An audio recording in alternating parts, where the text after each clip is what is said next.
huyu ni kiongozi wa Mombasa, ni kiongozi wa Narok, bila kuweka jinsia, ndio siku itakuwa tumeendelea kama taifa. Lakini kwa tunashtuka kwamba kuna magavana wawili wanawake, inamaanisha tuko nyuma sana kama taifa. Siku tukiwajua kama viongozi bila kuweka jinsia, itakuwa ni siku Jeff, mimi nitasema tuende mahali tusherekee na kikombe cha chai. Kwa sasa hivi bado tuko nyuma kama taifa. Absolutely, you're so 100% right. And as we wind up our shift, thank you, gentlemen, so much for being a part of this. Thank you. It's been a great shift. And you're looking at live pictures from the nerve center itself, the Bomas of Kenya, where the tallying continues, folks. The commissioners announcing constituency after constituency. And keep it locked, keep it tuned to CitizenTV, because we'll be bringing you the latest. And what the IEBC says is what counts, not what anybody else says. So keep it locked, keep it Citizen Television. Thanks so much for being a part of our rolling coverage.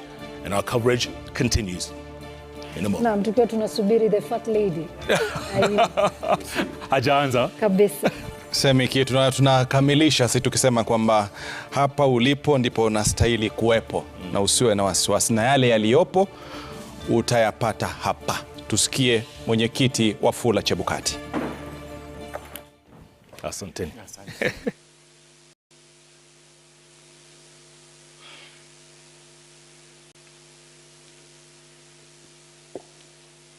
Now, we appreciate the efforts and the work being done here at the National Tallying Center.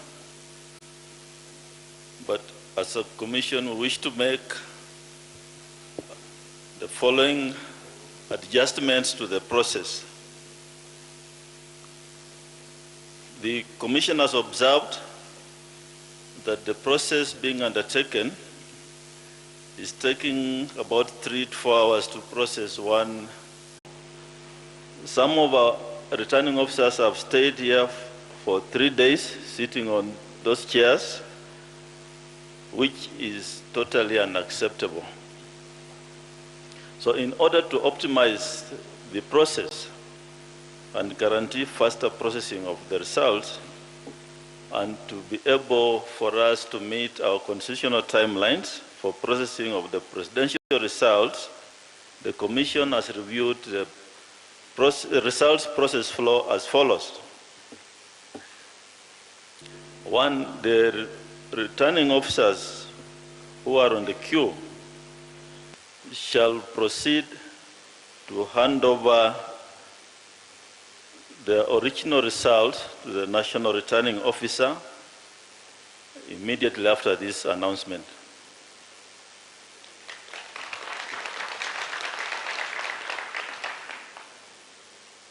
Thereafter, they report to the ICT desk for verification of the transmitted results from 34As against the original from 34As. We shall have sufficient ICT desks. I believe they are there to process them immediately.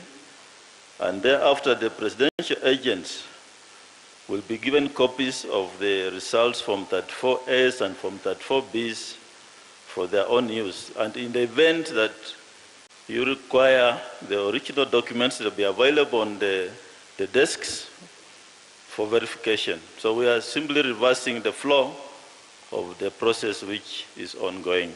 And we believe that this will fasten the process, and we should be able to dispose of with the returning officers in the course of today so that they can go and do other duties.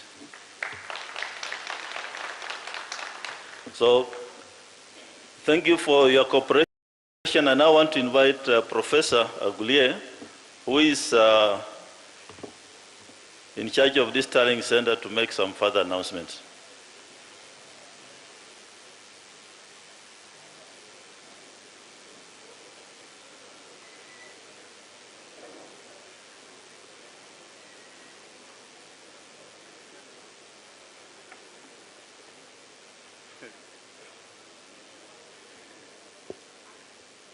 We wish to announce further changes to access to Bomas and to the National Tally Center as well. from this minute forward, this tally center will only allow presence of agents, of presidential agents, the people that will help them in the work that is ongoing at the floor of the tally center, the chief agents, the deputy chief agents, and the clerks that are verifying, doing the verification process on the floor of the House. Nobody else will be allowed to sit in this auditorium from this minute on. We are also saying at the gate, we have given instructions, nobody should access this venue. And so from now on, if you are on the dais, on the terrace, and you are not a chief agent, a deputy chief agent, or the assistant to the chief agents by way of legal advice, and if you are not a clerk working on the floor of this tally center, can you please find your way out of the tally center? And that is the instructions we have given to the police.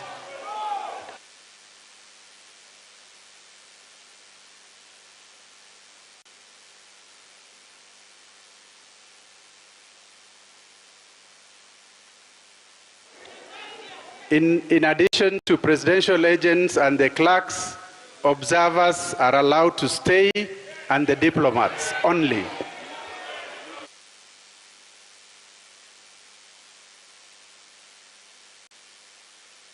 think all the media have a corner. You are free to stay and cover as you wish.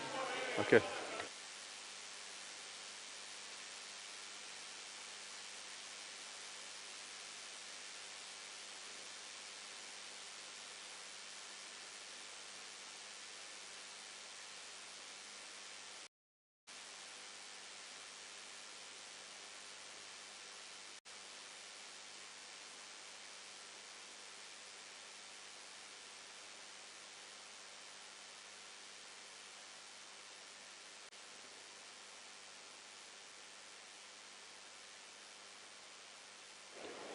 The returning officers on the stairs, on the dais, please can you make a queue way to the chairman immediately.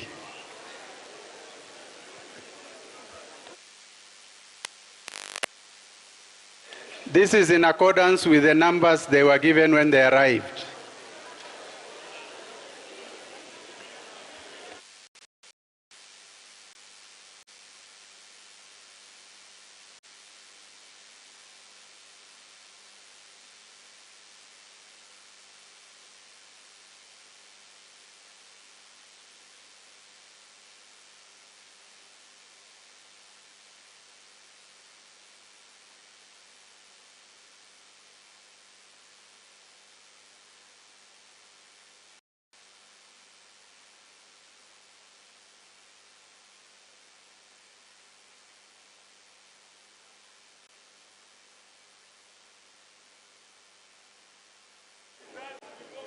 The process that is ongoing, those arrows who are already on the desks, please complete that process on the desks.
All right, thank you so much for staying tuned to Kenya's Choice 2022. My name is Sam Gituko, and what we were just listening to was the address from the bombers of Kenya. Wafula Chebukati, the chairman of IBC and the returning officer of the presidential election, addressing the people that are on that floor, but also Professor Abdi Guliye, who is the commissioner in charge of operations and responsible for the National Tallying Center, making that announcement that every person who is not an agent, not an IBC official that is involved in the verification process, not an observer, not a member of the media, should leave auditorium. And most specifically, the politicians who are there with no specific duty, they've been asked to leave that space so that there's minimal disruption on that process that has been going on since the day before yesterday. Wafula Chebukati also indicated that he is concerned that it's taking at least 1 hour to process one returning officer from the 290 constituencies, and therefore he directed, he also indicated that so far 265 returning officers have already reported to the bombers of Kenya, and out of those 141 have been processed, but there are still some 124 that are still waiting in the queue. And so Wafula Chebukati is saying that they will be received by himself as the presidential election returning officer. He received their documentation, and then they proceed to the verification table to be in a position to compare the physical, the original forms 34A versus what was transmitted electronically. That will be done by the IBC officials, and thereafter the agents of the 4 presidential candidates will get an opportunity to look at the report from that, and if they have any concerns, they'll be in a position to raise them. But also indicating that the agents, if they want to have access to the original Forms 34A, they'll get an opportunity to do that. But that will be after the verification exercise has been conducted. And of course, now with that instruction that any person who has no specific duty at the bombers of Kenya has to leave, of course, you saw some of the politicians standing up there and of course expressing their dissatisfaction. But those are the instructions from the IEBC team, and specifically some of the political leaders from the Azimio team have been seen opposing those instructions. But at the moment, it appears that the commissioners have taken a back seat, left the space so that those instructions can be enforced. So they are saying that Wafula Chebukati is saying that he hopes that they can conclude the process of receiving the returning officers and processing them. But at the end of the day, remember that the law accords IEBC up to 7 days to conclude this process, announce and declare the outcome of a presidential election, and that is expected to happen by Monday, being the 7th day since the 9th of August 2022. And of course, several results have been announced in the past few hours at the bombers of Kenya. And of course, there has been a lot of attention on that particular process, with people raising questions, and of course also taking note of what is being announced by the IEBC as the official tally that will comprise Form 34C, which is the summary of presidential election results from all the 290 plus 1 constituencies, the extra 1 being from the diaspora that comprises some 12 countries that had 27 polling stations combined. And the returning officer for the diaspora vote is obviously based in Nairobi. You can see on your screen that is Charity Ngilu, one of the leaders who is protesting the instructions by Abdi Guliye, the commissioner, that they should leave if they have no business or specific duty at the bombers of Kenya. And of course, we'll continue to watch and see how those instructions will be implemented. It's been a busy day. Earlier on, there was a press briefing by, or rather there was a meeting, a conference of elected leaders from the Azimio la Umoja team at the KICC, and them expressing their hope that they'll emerge successful in this process, but also saying that they have work to do. And of course, the final announcement will have to come from the IEBC, who will declare what the outcome is based on the process that you see on the screen, a verification exercise that has taken quite a lot of hours. Yesterday, Wafula Chebukati had announced that he was hoping that every returning officer would spend up to 15 minutes to be in a position to be processed and cleared so that this process can be expedited. But clearly it appears that hasn't worked, and that's why Wafula Chebukati is saying that he regrets that the process is taking close to an hour for every returning officer. They have a couple of desks, but they may not be enough if the process is to continue so slow as the deadline beckons come Monday. And I'm not in studio alone. I am also with Mona Hamisi Hamadi and Yvonne Okwara, who will be joining us to continue this coverage of Kenya's choice that we have done since the day of the election. Actually, the day before the election, just to bring you up to speed on what is happening. And of course, the latest in as far as different races are concerned. You've seen a lot of activity across the country with different constituency races being declared for the member of National Assembly. We have also seen a lot of work going on in the counties, several county races for governor, senate, woman representative declared in several of the counties, getting to see the changes that we are witnessing, some new names coming on board, some old guards coming back to their seats after having lost in the previous election or elections. And so it has been an interesting mix of what this election has meant to the careers of many politicians. Some are contented, some have already conceded a defeat and wish their successors the very best.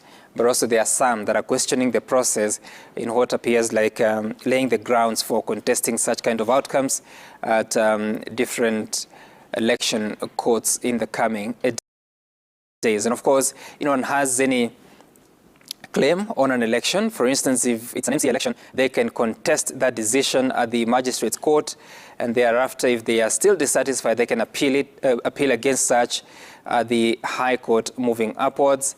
But primarily for other elections, if they have an issue, they would have to go to the High Court. But for the presidential election, if anyone is dissatisfied, they'll have to go to the Supreme Court, which is the only election court for the presidential election, and it happens in form of a petition that is guided by specific timelines to be determined. So on your screen, you see some of the leaders that are still there negotiating with the, or rather appear to be negotiating with the security managers at the National Tallying Center. You can see outgoing Governor of Kitui, Charity Ngilu. You can see the Member of Parliament for Roraka, that is TJ Kajwang. You see the Secretary General of ODM, that is Edwin Sifuna, and of course trying to have a word with the officials that are there. But of course the announcement has been very clear that if you are not an IEBC official required for the verification exercise, if you are not an agent of a political party or presidential election that has been accredited, or rather a presidential campaign who has been accredited for this exercise, if you are not an observer from whichever organization but accredited by IEBC, or if you're not a media person who has also been accredited by IEBC, then you have no business being in that National Tallying Center, and therefore they have to leave. And of course, like I told you earlier, I am not alone in studio. I am with Yvonne Okwara. Good afternoon, Yvonne. Good afternoon, Sam Gituku, and yes, a great update on what's going on and the interesting events that are taking place on the floor.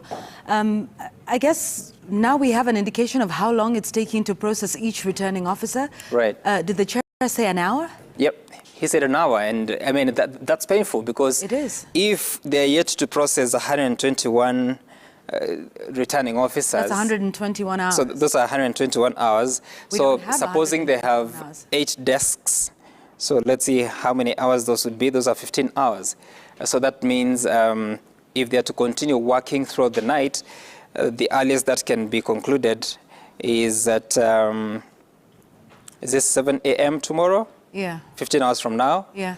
But Wafula Chebukati is saying that he wants this concluded by the end of today. So it's quite a task ahead of them. Yeah, I mean, I suppose so, because he'd said the same thing. He lamented the same thing yesterday, I believe, and said, that things should happen a little faster, and he decried the slow pace of processing the returning officers. And I think you, Sam, and Francis Gashuri yesterday took us through the very elaborate process. Right. From the registration desk to the first desk with the verification, the validation, and even there, where, they would be taking a look at the security features, and of course, taking a look at whether these are actually tallying and getting together. So, some of those things that are so painstaking, but right.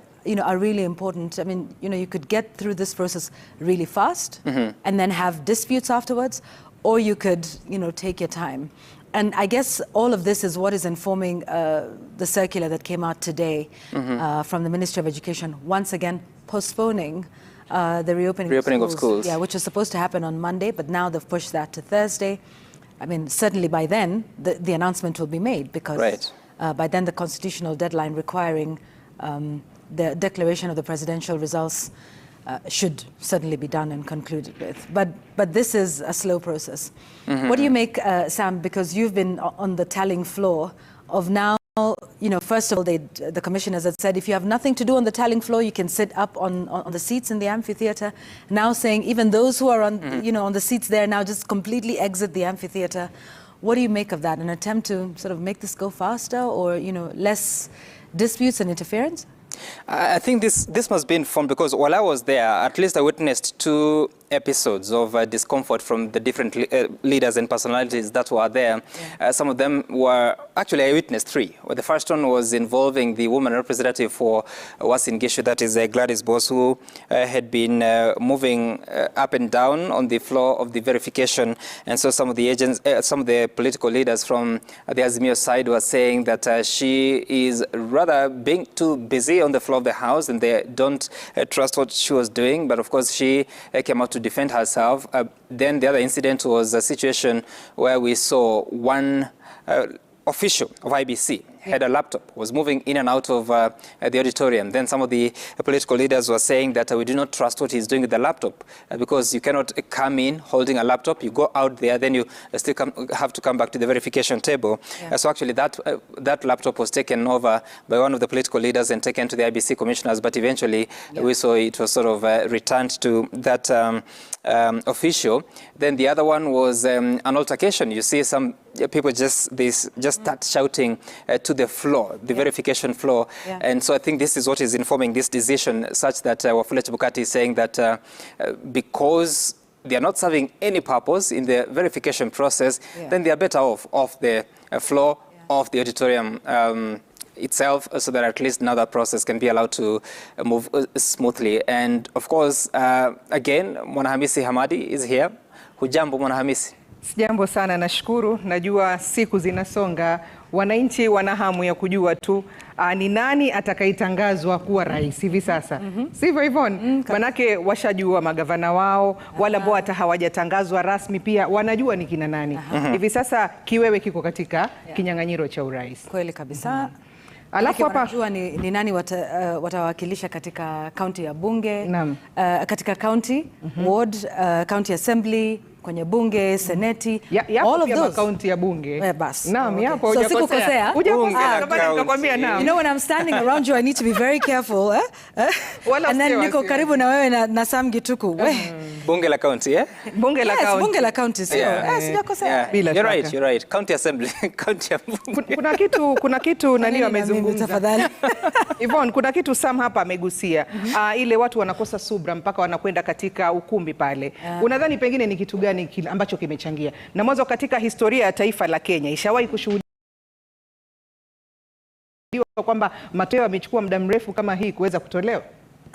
Siasa, and it's emotive. I think that's what we say. Yesterday when we were with Wahiga, what did he say? By yesterday in 2017, the result had already been announced. Oh yes. Yes, but I think it was on a Friday. It was on a Friday. 11th of August, exactly. 2017. Kwa hivyo sasa things have delayed quite a bit, and of course that's why unaona kuna emotions nyingi watu wako pale, no, you know, there's this, there's that, and everything is being contested. Na nafikiria pia, it is due to the Supreme Court petition of 2017. So kila mtu yuko makini pale. No. Is this the right signature? Is this the right number? Where is this? Huyu ambaye anatembea hapa na laptop, your laptop ina kazi gani? What are they doing? So, I mean, obviously, when you come from a history and a context like 2017, 2022, kila mtu yuko macho, everybody wants to be sure that, you know, the vote is done.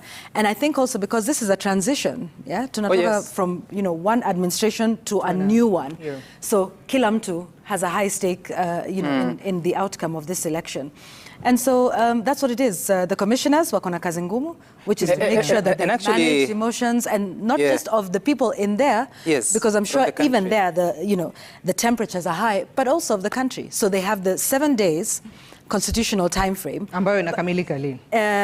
Is it Monday midnight or Tuesday? It should be Monday, I think, because if you had to count Tuesday, the day of the election, as the first day of the election, then you have Tuesday, Wednesday, Thursday, Friday, Saturday, Sunday, Monday. Yes. So by midnight Monday, they must have declared. Okay. But remember, there was a promise by Wafula Chebukati. This time round, we'll announce the results during the day. Yeah.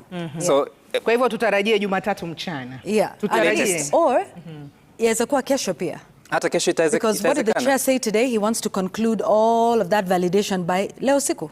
Yes, amesema by the end of today. Yeah. But it's already 4:30. I don't know the chance of being able to do that. But they're working overnight, aren't they? They're working through the night. Well, today ends at midnight.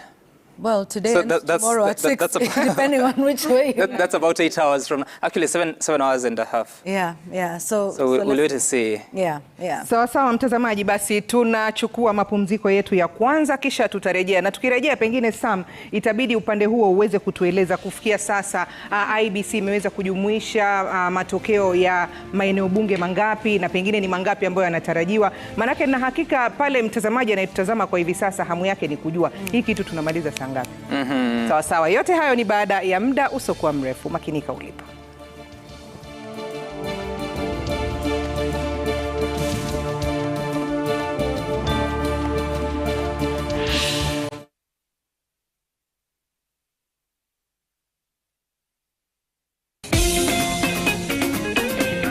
Ini ngoma gani? Hii na Gloria. Alafu kuna hii. Alafu hii sasa ndio ile noma. Alafu imetoka leo. Nyosha shilingi zaidi na zaidi. Sasa unapata ofa juu ya ofa. Nyakua 100% data bonus leo. Imarisha maisha on the fastest and most reliable 4G network in Kenya. Alafu piga saa 544# au tembelea my Safaricom app kununua bundle na pata packet yako. Safaricom is for you.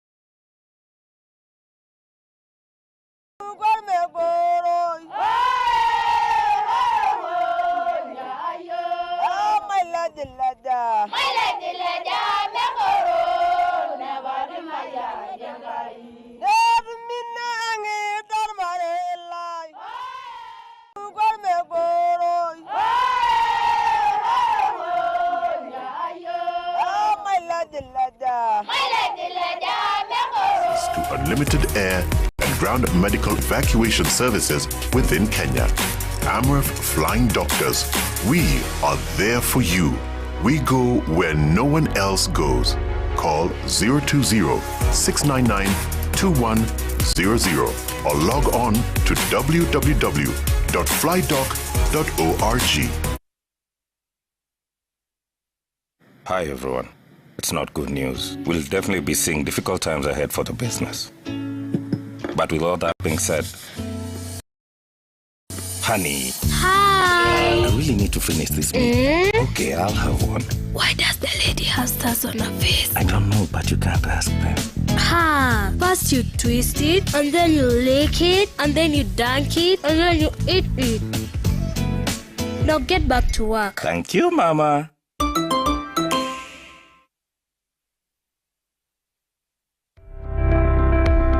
High-quality detergents are designed to clean clothes even better from deep down at the fiber level. Doffy's strong enzymatic particles remove stains easily. Microcapsule fragrance goes into fibers and give you lasting freshness for the whole day. Colorful day, wonderful scent.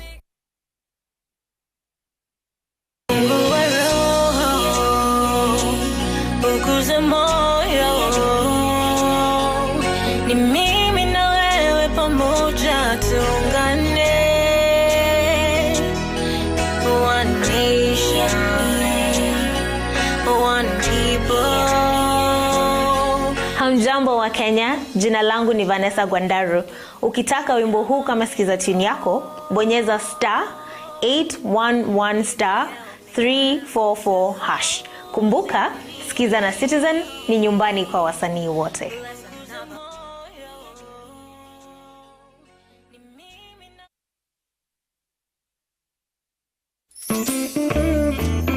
Drink a cup of hot tea to help reduce bloating during your period. Soft Hair Petal Care has a floating design that perfectly fits. It reduces 70% friction on skin, absorbs fully and blocks leakages from both sides. Soft care, yeah. Stubborn dark marks? Stop. Discover the power of vitamin C with the new Garnier Even and Matte Booster Serum, a highly concentrated serum that deeply penetrates, clinically proven to reduce dark marks by 43%. Get even glowing skin from day 6. New Garnier Even and Matte Vitamin C Booster Serum by Garnier. Naturally.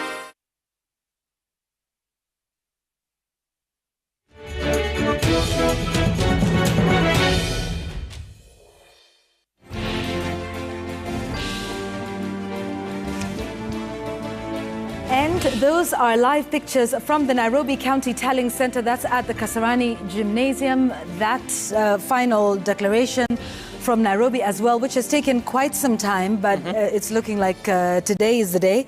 We'll get, the formal final declarations from Nairobi County. We are also keeping an eye, not just on the Nairobi County Tallying Center, but on the National Tallying Center. That's at the Bomas of Kenya.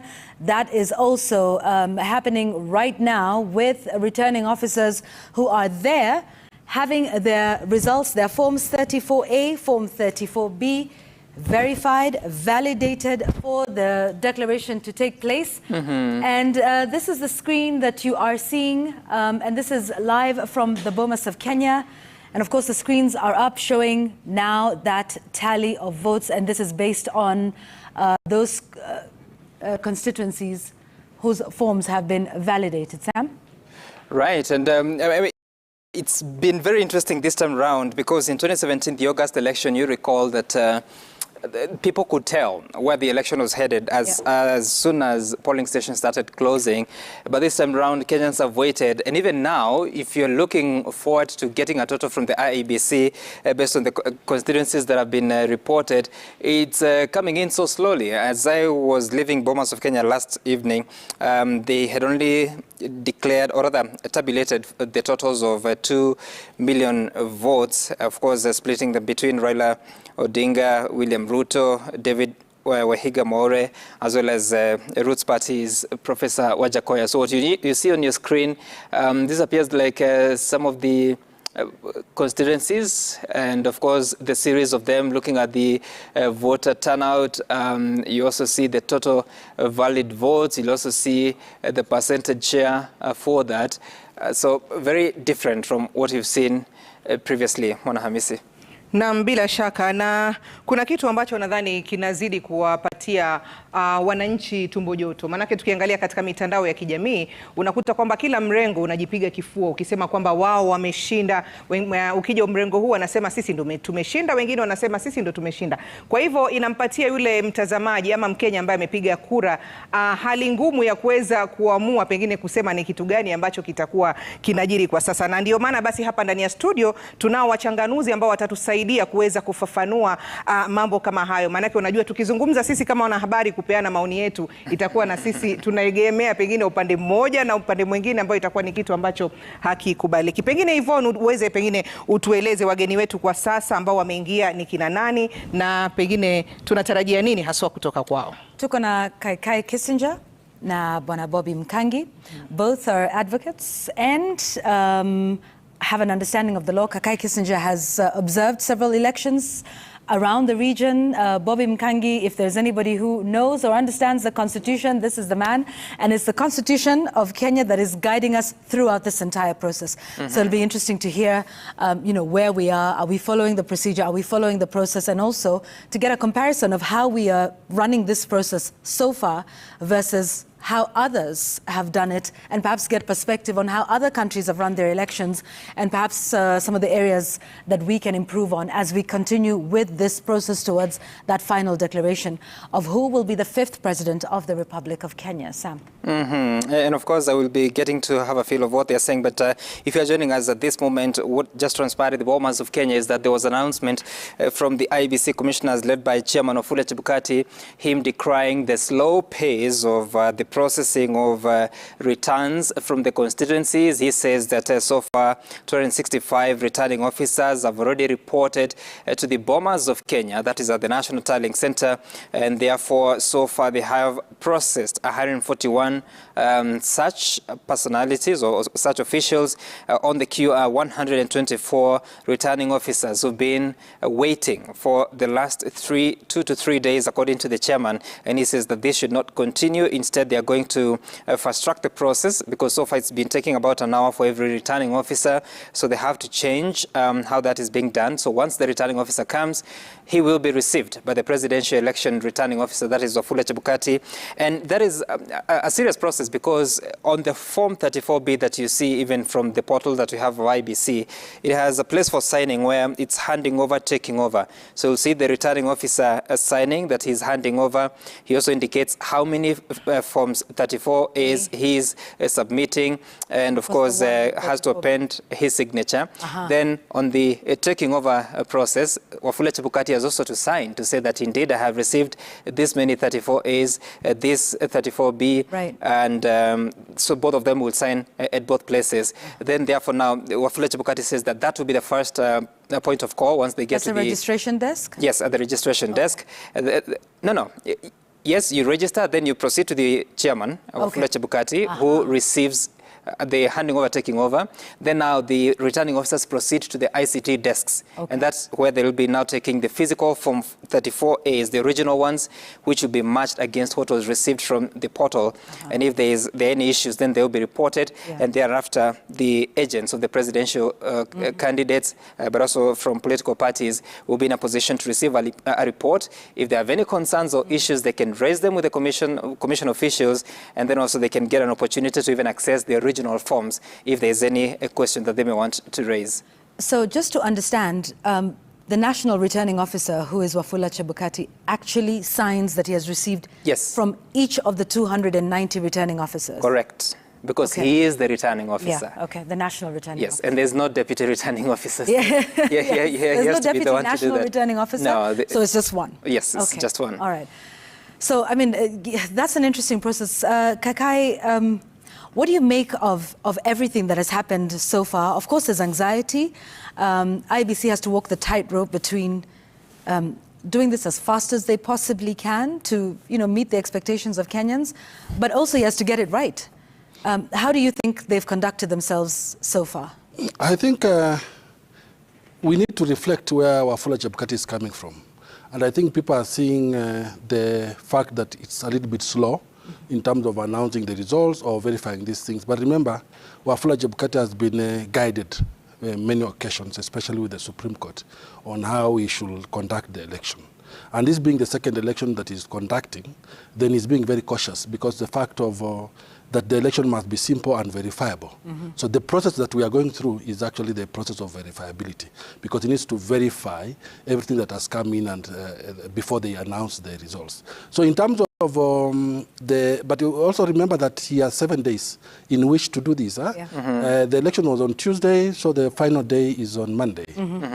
Come rain, come shine, he must announce. I think the measures that he has put in place right now to remove most people from the tallying center is just to make the workflow go faster and all that. So it's basically the test of verifiability, which he must stick to because of the Supreme Court decision. He does not want to make any error. So in so far as he has done, I think they have conducted themselves above average, very well, in terms of what we are all seeing, and he's sticking just to that. Tell me, many comparisons are being made. Look, so it's not the entire electoral process that is electronic. I mean, we identify our voters electronically, we vote manually, but we transmit the results electronically. And so some say, well, at least this should have hastened the process. So when you take a look at even, bigger democracies like the US, and they're able to know who their leaders are the very next day, or even at the very least by that evening. The election night. Yes. So how does ours compare? Why does ours take so long? I mean, aren't those other jurisdictions doing elections that are free, verifiable? Why should ours take this long? I think it speaks to two things. One is last election we had about 40,000 polling stations. Right now we're having about 46,000 polling stations. The number of registered voters compared to last election and this election has tremendously increased. So it speaks to just how we have been unable to move along with the technology. But secondly, it's the fact that Kenyans, we focus so much on the presidential ballot, and there's so much interest there, but also compounded with the fact that there's no trust at all in the very institutions that we have established under the law. So it's more of a trust issue as opposed to efficiency in managing the election. Okay. Yeah, and that's an interesting place.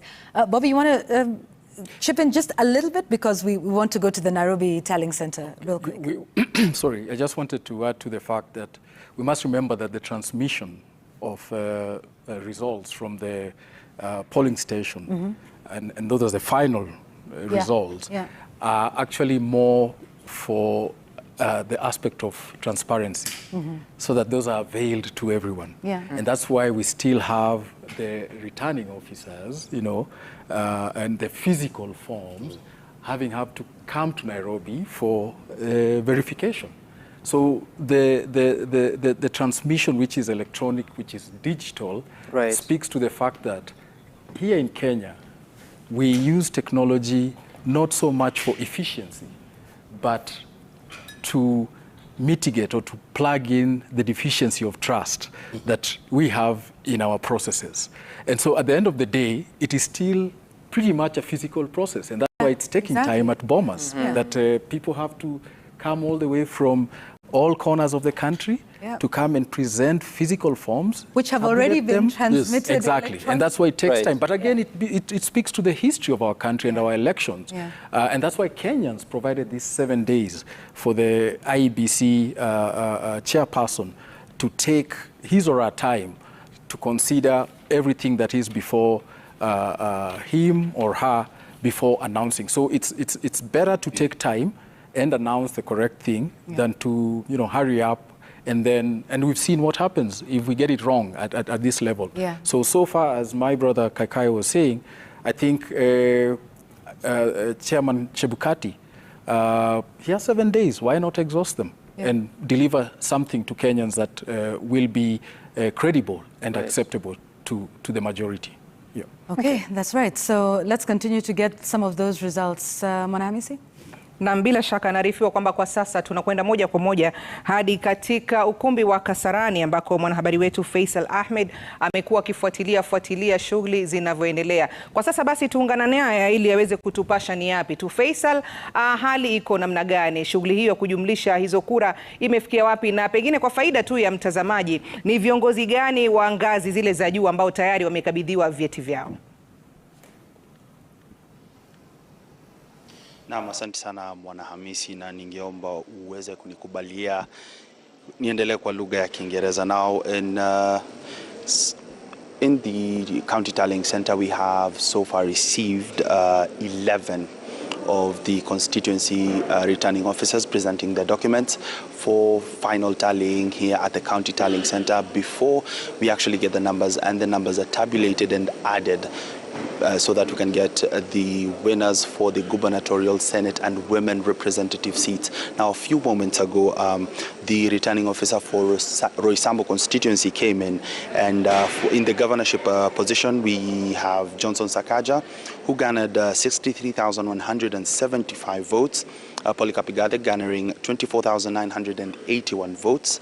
In the Senate seat, we have Edwin Sifuna with 28,723, and Margaret Wanjiru or rather leading in that particular race with 55,625. In the women representative seat, Melissa Ntomanga managed to get 59,015 votes, bringing her total votes to 423,041 votes. Esther Pasares managed to get 28,458 votes, bringing her to the lead with 475,452 votes.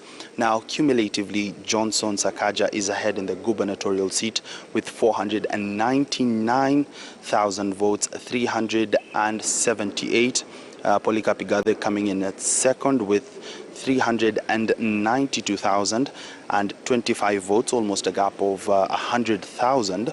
And also Edwin Sifuna with 485,155 votes, and Margaret Wanjiru with 382,216 votes. Now, initially we had 11 constituencies that had already presented their papers before the IEBC officials here at the County Tallying Center. However, a few moments ago, the RO or the returning officer for Starehe constituency and Westlands have come in. So we will be expecting results from those two constituencies, leaving us with 3 constituencies before we get to know who is actually the winner and given the certificate for the 3 different positions, that is gubernatorial, Senate and women representative. Mwana Hamisi.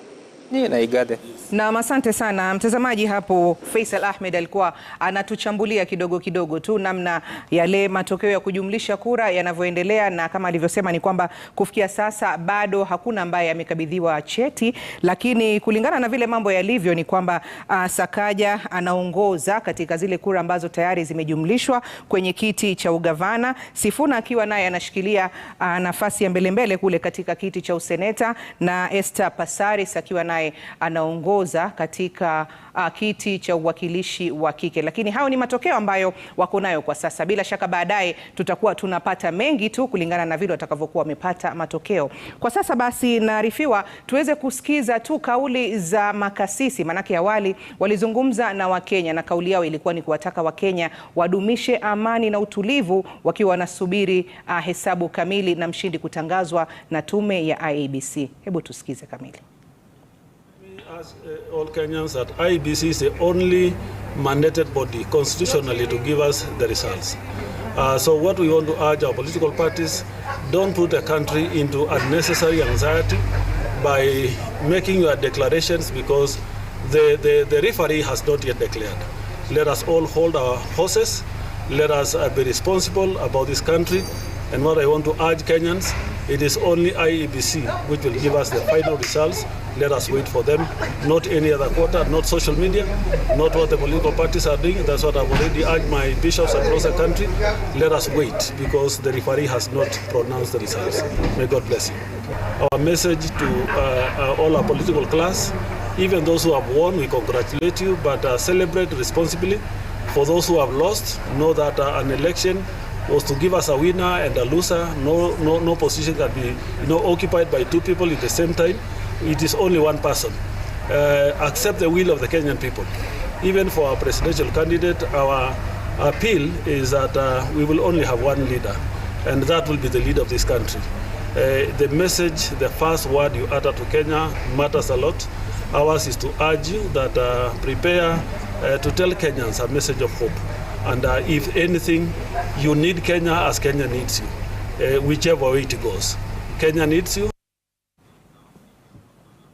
Na bila shaka ni viongozi wa kidini hao wakiwarai wa Kenya kuweza kudumisha amani, wakisema kwamba Kenya inakuhitaji wewe na Kenya inanihitaji mimi. Hivyo basi hatuna budi kuwa watulivu tu na kusubiri yale ambayo tutakuwa tunaelezwa na IEBC. Kwa sasa basi kuendelea na matangazo yetu, nampisha mwenzangu Sam upande wa pili aweze kuendelea na wageni wetu. Na maswali yangu mawili matatu, sijui nani kati yao hapa atakuwa anaweza kunijibu vizuri Kiswahili, nimrushie manake na wewe Kisinja ndio unasema hapa mimi sio.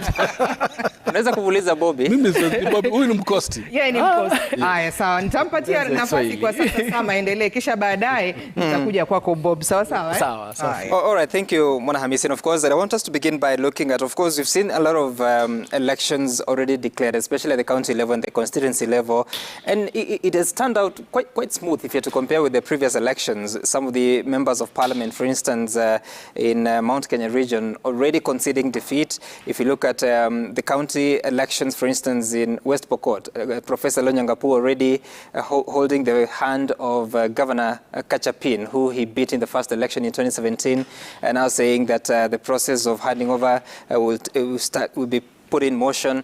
You listen to Mutula Kilonzo Jr. of Kuyioni saying that they are now waiting for the transition committee.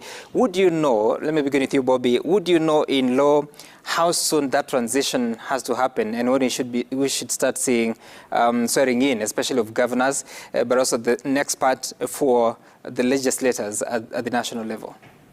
I think for governors, if I recall, it should be within after 10 days of the declaration of the official results, that the governor who's been declared, or the person who's been declared winner, should be sworn in, right? So as to take the reins of administration immediately, and this so much to ensure that there is no lacuna, right. there's no gap in the administration and delivery of services at the county, and similarly for MPs, I forget the exact timeline, but immediately the official results are gazetted, and those that feel that they have been offended by those results can then invoke immediately the petition mechanisms, even prior to the swearing in of the MPs who've been declared elected in Parliament. But that doesn't interfere with the taking oath of office for the legislators as well as the governors. They can, no. That can continue even yes, as... that continues, yeah. Because in fact, you see even the cases or the petitions have even until 6 months, right. Especially for the gubernatorial ones, for exhaustion. And so within this period, definitely those who have been declared elected will have taken oaths of office. But again, and the cases are going on depending on the appeal, if appeal mechanisms are invoked. Right. So up to 6 months, these people will be in office, serving until the courts declare the finality right. of the petitions.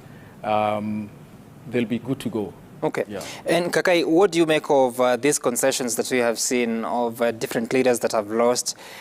Is it because of the transparency of the process, or it's people just adjusting their expectations?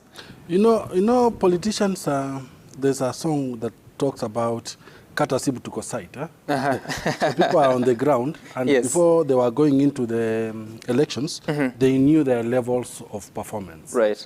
Because really a politician is supposed to be on the ground. That's where the voters are, and that's where the wananchi who are going to vote you in or out are. So by the time a politician, I will want to imagine genuinely that by the time a politician is conceding defeat, unless there are grounds or unless there are avenues of malpractices that they have identified, then the noble thing to do in democracy is to concede. So I've seen quite a lot of them conceding. That means, therefore, that they are accepting that I'm conceding now because I think the people did not want me, they did not elect me. Right. But I also feel that there were no malpractices. However, the fact that one concedes doesn't mean it's the end of him, because he can realize if there are malpractices, he can change his mind. Right. Nothing stops him from changing his mind and filing a petition to contest the outcome of that very result that in the first place they conceded. Because the beauty of us in Kenya as a country is we have a constitution and we have legal framework that works very well.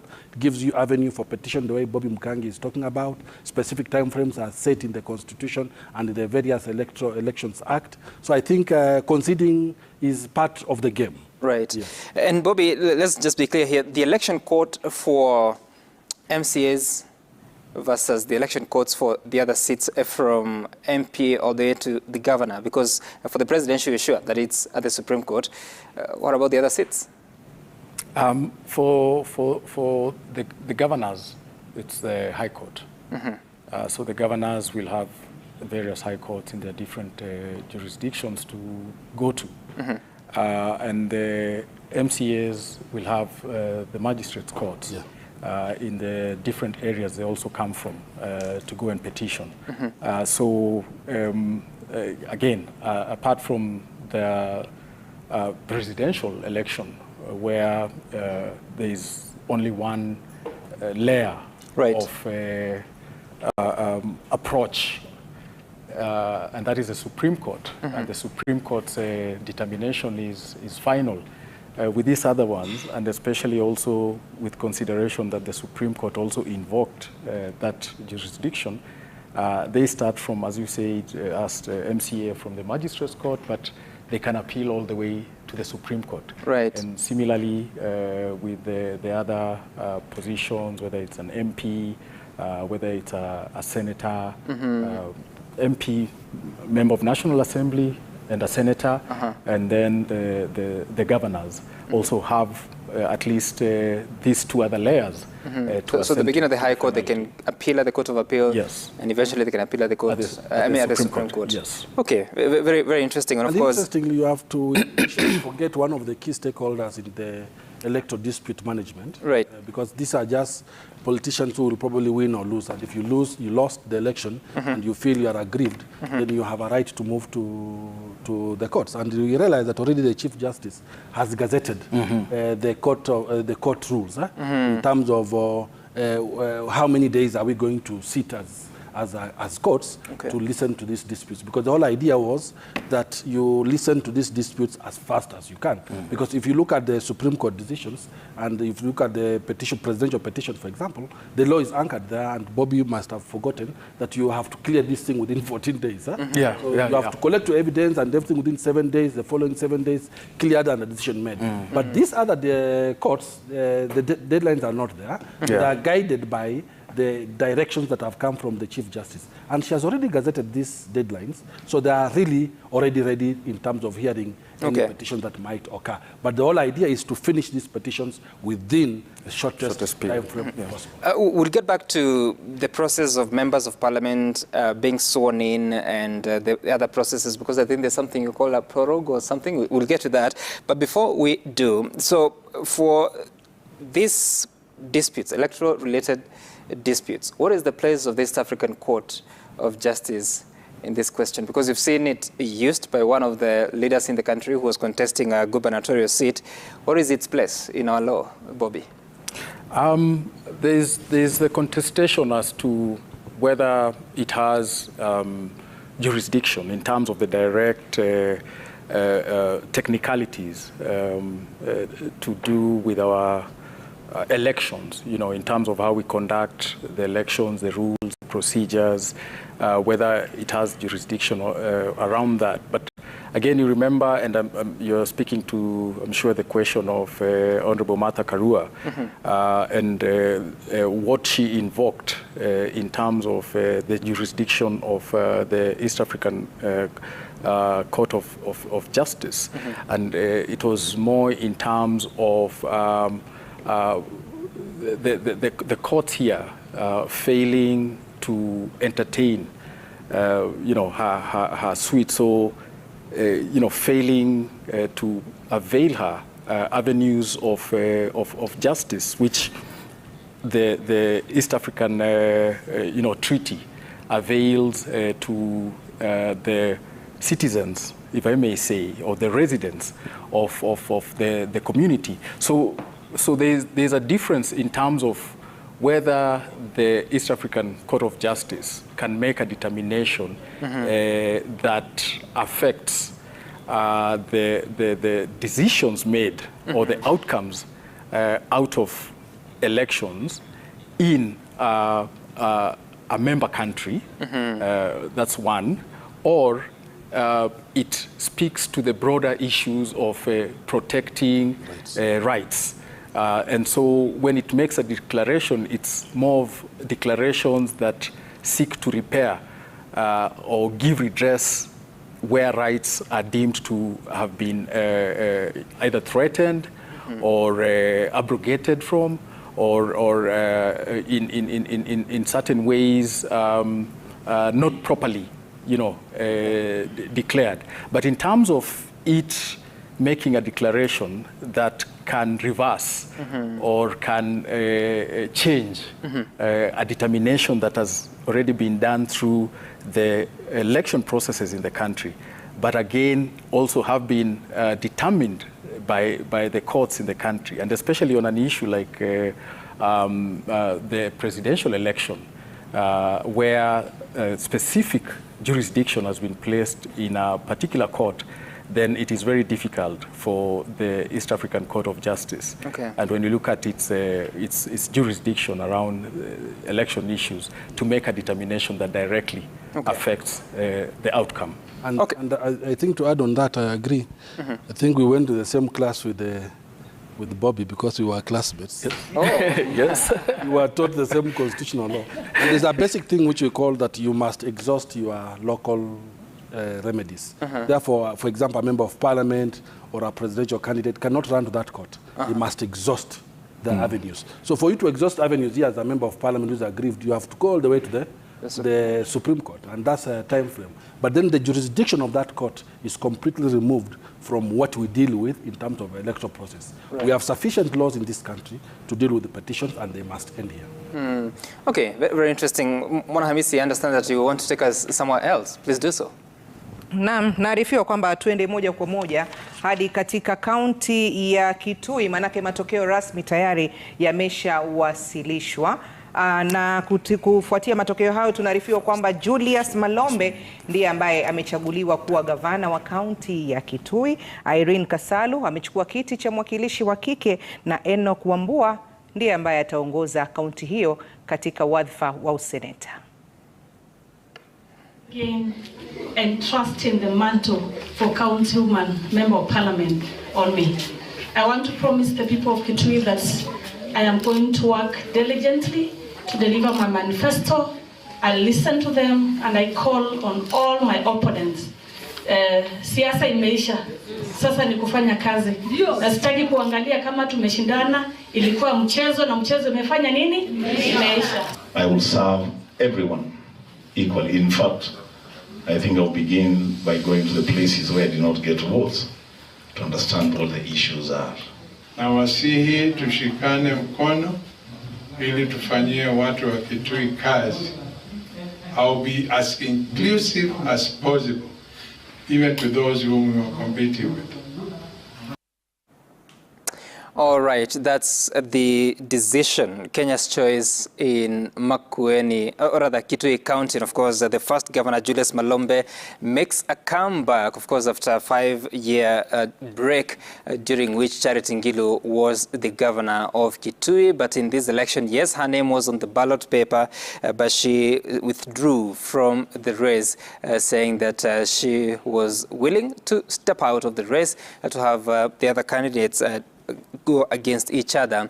And of course, that's the outcome from that area. Let's now cross over to the Bomas of Kenya for you to have a feel of what's going on there. Remember that just like an hour ago, one of Wafula Chebukati announced some of the changes that will guide the process of verification of the returns from the constituencies, indicating that constituency returning officers will be coming to the Bomas of Kenya. They will be received by the chairman himself, that is Wafula Chebukati, as the returning officer of the presidential election. And after that, they should proceed to the ICT desks to have their Forms 34A from the polling stations verified against what was transmitted electronically, just to check if there's any variance in those documents, and whatever it is, then a report will be made. We will also want to show you images from Kasarani Stadium, where the county tallying center of the Nairobi City County is going on. It is expected that we should be having some results coming in from that area in as far as the county seats are concerned, the governorship, Senate, as well as woman representative. And as soon as that happens, we'll be sure to take you there. But I'm still here in studio with Kakai Kisinja and Bobby Mkangi as we continue to talk about the processes that are just about to be undertaken. And I asked you a question of the processes that now Parliament must take, because yes, there are members of Parliament that have been elected. Very soon there will be the swearing in, but for them to have their very first sitting at a time that as of now the presidential election has not been determined, the swearing in is guided by law and the president is supposed to address a new Parliament. How are those processes looking like? If I may begin with you, Kakai. I think going forward, the moment that IBC declares a member of Parliament to have been duly elected, then the law assumes rightly that you are a member of Parliament in awaiting. But remember, they are just elected. So they have not been sworn in. They have not taken oath of office yet. Because remember, at the same time, some of them could be facing election petitions and so forth and so on. You don't know what will happen. But in terms of the bureaucracy and procedure, is of course Parliament has its own timetable of how now the swearing in will take place, and that has to be convened with the executive in terms of the head of state. Whoever will then win, because he must go there, open the Parliament at the first time, then the members of Parliament are now take oath of office and sworn in. And we've seen this happen severally. Now, the specificity in terms of the time frames, I may not recollect the exact number of days that it's supposed to take, but the procedure is basically that as it is. So everything will wait as of now until a president-elect has been elected. After that, a president is sworn in. Then everything else now will unfold behind that scenario. What if there's a delay because there's a petition at the Supreme Court and maybe the election is nullified and there's ordered a repeat election, then Parliament still has to wait? We did that last time. You remember when we had this challenge, and if I remember very well, things were almost at standstill because things now take a central role in terms of the presidential. We put a lot of focus and emphasis on the presidential because that Parliament starts running functionally with the head of state being in office. Yes. And of course, Bobby, it's important to note here that during that period, up until the president-elect is sworn into office and forms a government, then there are those many gaps that will be, because if it's government's agenda in Parliament, it has to come from the executive. So how does that look like? Being in a transition year, how does it look like before Parliament can be moved by the executive agenda? One, we must remember that the members of Parliament,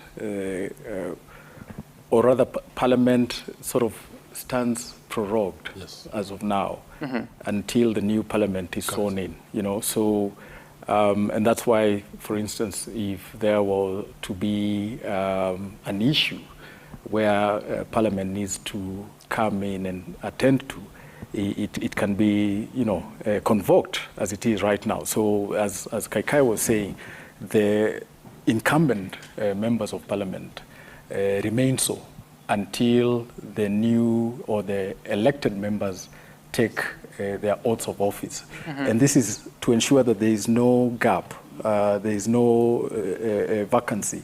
And so that's why state affairs are still running And when Parliament was adjourned, it was adjourned indefinitely for elections to take place. But until, as Kai was saying, and remember, the people who have been elected take their oaths of office. That's when the incumbents now officially become, or former MPs vacate offices. So right now, if say there was an emergency, a national emergency, for instance, where a state of emergency has to be invoked, or where Parliament has to sit and make the declaration, the country is probably facing an issue where we have to defend ourselves, go say to war, where again Parliament must be invoked. So the members of Parliament who are now leaving office, or some of them hopefully have retained office, will be convoked. So it is Speaker Justin Muturi who would recall Parliament? Yes. Okay, very interesting. Yvonne? Yeah, and talking about what's happening within Parliament in the National Assembly, Sam, you remember you did a story on the powers of the presidency in these times before we get another sworn in. So what happens if there's that emergency, like you've rightfully said, a state of emergency is what is actually announced. Parliament actually gives that right to the president. But can we talk about what happens within the executive? I mean, we're seeing things happening, obviously, but what are the issues around the powers of the executive and the powers of the presidency at a time like this? If, say, we go into a runoff, that means 30 days from the declaration. If we have to await a Supreme Court process, which is 14 days, if the Supreme Court then nullifies the election and we have to wait another 60 days, because from the story that Sam did, it said that the president has limited powers. Are there any situations that would require restoration of those? Let's talk about a vacuum and how that is filled. The president remains president until the next president is sworn in. And I think that's why you've seen many people even working out scenarios that some point to the fact that the incumbent could be in office until May next year, where they try to show scenarios where maybe there's a swearing in and then a runoff and then a swearing in, the conveyor belt goes on. So the incumbent president and the executive, and I think I've seen on social media, pictures, I hope they are to be trusted, of certain cabinet secretaries still very much on duty, So the executive and the president, remain in office until the next executive, in terms of the fact that the next president is sworn in, and in this case, the instruments of power, the sword, and the constitution are handed over to the incoming president. And then the incoming president now can start forming his administration. So that is done to ensure that there is no vacuum at any given time. Yeah. But on that note, so the president is sworn in. How about the CSs? Can the new president chair the new cabinet? I mean, the old cabinet, before he gets his own people to approved by the National Assembly?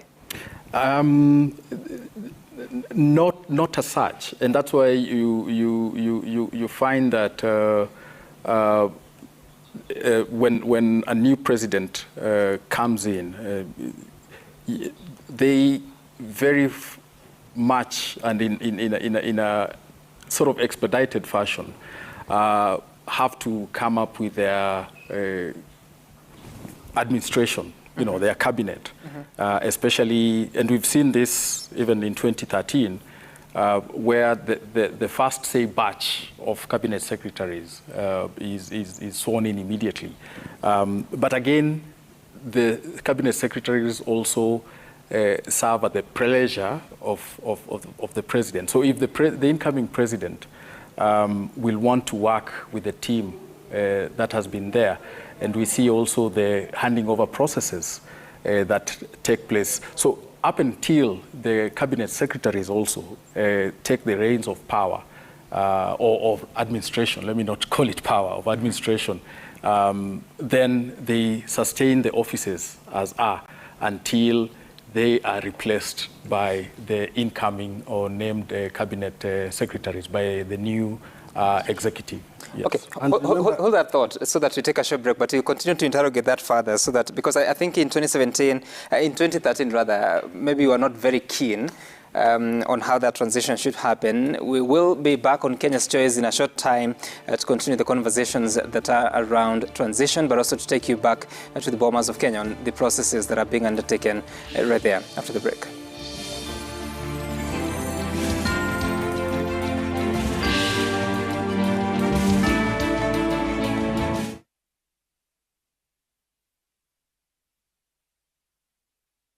Nyosha shilingi zaidi na zaidi. Sasa unapata ofa juu ya ofa ya kuwa 100% data bonus leo.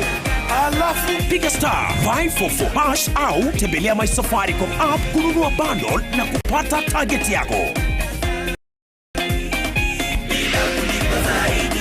Safaricom is for you.